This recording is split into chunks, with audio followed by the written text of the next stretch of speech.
Selamat sore, terima kasih atas waktu dan kesempatan yang telah diberikan kepada saya. Saya mahasiswa Universitas Nusa Cendana dari Fakultas Ilmu Sosial dan Ilmu Politik atas nama Melania Francisca Hoder dengan NIM 2103030099 kelas C semester 2 Prodi Sosiologi. Di video kali ini saya akan mereview buku pertama, yaitu dengan judul Kekuatan Tidak Manusiawi. Yang pertama yaitu tentang sarana kognisi, listrik baru. Pada tahun 2016, Andrew, Profesor Stanford, yaitu seorang pengusaha, mantan kepala ilmuwan di Baidu, dan mantan kepala Google Brain, mengucapkan AI listrik baru. Ia mengungkapkan argumen sama seperti listrik yang hampir berubah semuanya 100 tahun yang lalu. Ia merasa benar-benar sulit memikirkan sebuah industri yang tidak akan berubah dalam beberapa tahun ke depannya. Andrew bukan satu-satunya yang mendukung gagasan AI sebagai utilitas dasar yang mengarah ke revolusi industri baru. Idenya tersirat dalam proklamasi, yaitu Revolusi Industri keempat, yang dikeluarkan oleh institusi kapitalis seperti World Economic Forum. Hal ini juga dikembangkan secara eksplisit oleh guru teknologi, yaitu Kevin Kelly, yang memprediksi bahwa dalam waktu dekat kita akan memiliki utilitas umum dari murah andal, kecerdasan digital kelas industri berjalan di belakang segalanya. Seperti semua utilitas, AI akan membosankan, bahkan saat mengubah internet, ekonomi global, dan peradaban. Ini akan meramaikan benda-benda lembam, banyak seperti yang dilakukan listrik lebih dari 1 abad yang lalu. Prediksi yang seperti dilakukan Andrew dan Kelly menunjukkan AI bisa menjadi bagian dari apa yang disebut Marx sebagai kondisi umum. Produksi yaitu teknologi, institusi dan praktik yang membentuk lingkungan untuk produksi kapitalis di suatu tempat dan waktu tertentu. Marx berbicara tentang struktur yang meliputi sarana komunikasi dan transportasi sebagai komponen penting dari kondisi umum produksi. Apabila AI menjadi listrik baru, hal itu akan diterapkan tidak hanya sebagai bentuk intensif tempat kerja, otomatisasi, tetapi juga sebagai dasar untuk infrastruktur yang dalam dan luas reorganisasi ekonomi kapitalis seperti itu. Kemunculan AI di mana-mana berarti hal itu tidak akan berbentuk alat tertentu yang digunakan oleh kapitalis individu, tetapi seperti listrik dan telekomunikasi saat ini juga. Yang kedua, mengotomatiskan pabrik sosial. Pada musim panas tahun 2018, perusahaan televisi kabel HBO berlari menjadi 2 TV, sci-fi. Hit Westworld, Android diprogram untuk memperlakukan fantasi seks dan kekerasan pengunjung ke taman tema era perbatasan, mengekstraksi dendam darah dan kebakaran sambil memilah dilema dari kesadaran diri yang menakjubkan di tengah-tengah. Karena drama ini dibuka di layar perselisihan yang lebih duniawi dengan berlangsung di pusat hiburan gurun kehidupan asli kapitalisme. Pada 1 Juni, sebuah kontrak yang dinegosiasikan oleh Serikat Kuliner dan Bartender, mewakili sekitar 38.000 bartender, server cocktail, pelayan, juru masak, dan staf lainnya yang bekerja di Las Vegas untuk perusahaan perhotelan besar, termasuk MGM dan Caesars. Kedaluarsa. Upah meningkat, kuota beban kerja, dan pelecehan seksual ada di atas meja. Tetapi masalah utama otomatisasi mesin telah lama mengikis pekerjaan kasino. atau ganti gadis.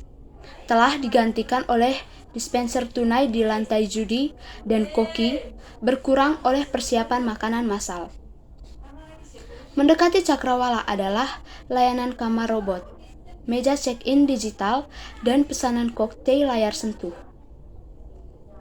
Ketika pekerjaan manufaktur Amerika Serikat berkurang karena otomatisasi dan offshoring, ukuran denaturalisasi yang dikutip banyak adalah bahwa ada lebih banyak orang yang bekerja di kasino, pekerjaan sektor jasa, daripada di pabrik-pabrik sekarang. Automata datang untuk para pekerja kasino. Yang ketiga, mesin yang sempurna, tenaga kerja yang tidak manusiawi. Ais sempit adalah kasus khusus dari mesin kapitalis yang menantang pemikiran Marxis dari berbagai arah. Di sini menyimpulkan tentang bagaimana beralih ke kecerdasan umum buatan atau AGI atau AI dengan kapasitas untuk bernalar dengan pengetahuan umum dan mengerjakan berbagai tugas secara beragam dan domain yang tidak dikenal. AGI dengan demikian adalah mesin dengan fleksibilitas atau kecerdasan umum yang serupa dalam lingkup, meskipun tidak tentu dalam berfungsi dengan manusia. Sebagai Pei Wang dan Ben Goertzel menjelaskan, AGI dapat digunakan dalam situasi dimanapun dan siap dipakai. Solusi tidak tersedia karena sifat dinamis dari lingkungan atau kurangnya pengetahuan tentang masalah. Tentang apa yang diharapkan dari sistem AGI bukanlah solusi optimal, tetapi fleksibel dan kreativitas.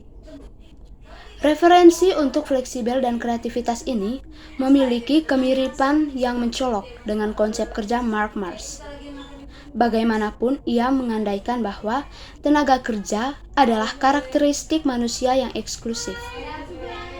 Dan itu kapasitas untuk bekerja hanya ada dalam bentuk fisik kepribadian hidup dari seorang manusia.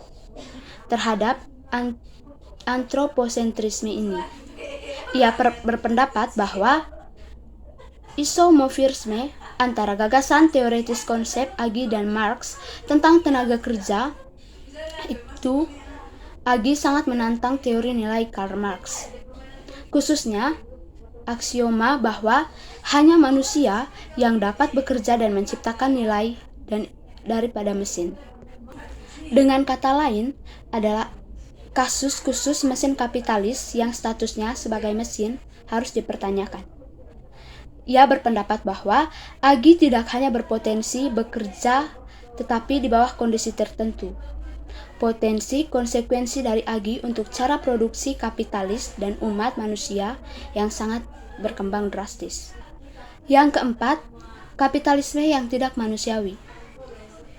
Di sini, Marx berpendapat bahwa tenaga kerja ada dalam bentuk fisik, kepribadian hidup daripada manusia, terlepas dari memiliki kesadaran diri yang tersirat dengan kepribadian yang hidup. AGI dapat mempersonifiksi komoditas unik, kekuasaan tenaga kerja, dan karenanya pada umumnya menjadi pekerja variabel bagian dari modal, di mana artinya AGI tidak lagi seperti itu atau budak atau benda yang hanya muncul dan menjadi isi kategoris ekonomis seperti sisa kekayaan kapitalis mode produksi. Tetapi AGI dapat mempersonifikasi kategori tenaga kerja yang juga dapat mempersonifikasi kategori ekonomi lainnya yang menunjukkan implikasi yang lebih gelap dari munculnya mesin yang begitu sempurna, yang tidak lagi mesin modal, bukan hanya sebagai subjek otomatis saja, tetapi juga sebagai otonom. Dan juga Marx memesan kemungkinan untuk mempersonifikasi kategori ekonomi untuk manusia. Hal-hal seperti mantel atau mesin industri dan hewan hanya dapat muncul menjadi isi bentuk sosial ekonomi seperti itu. Alasan pembagian ini antara manusia di satu sisi dan hal-hal dengan hewan di sisi lainnya. Lebih atau kurang sama dengan Marx memberi pendapat tenaga kerja unik manusia. Manusia sadar dan cerdas, dan dapat melakukan hal-hal yang berbeda. Singkatnya, individu manusia adalah subjek dengan agen yang memberkahi bentuk ekonomi dengan kesadaran dan kehendak. Tetapi aspek khusus dari teori nilai Marx ini menyangkut fetisisme yang dilampirkan dalam bentuk ekonomi inversi hubungan sosial antara individu manusia, sehingga mereka muncul sebagai hubungan materi antara orang dan hubungan sosial antara hal-hal lain. Efek inversi ini adalah bahwa ketika orang terlibat dalam hubungan ekonomi melalui properti pribadi mereka akan berada di benda-benda itu. Jadi, ketika manusia individu terlibat dalam kegiatan ekonomi, mereka berlaku di program untuk bentuk tentang sosial perekonomian tersebut. Baik, demikianlah hasil review buku pertama saya. Sekian dan terima kasih.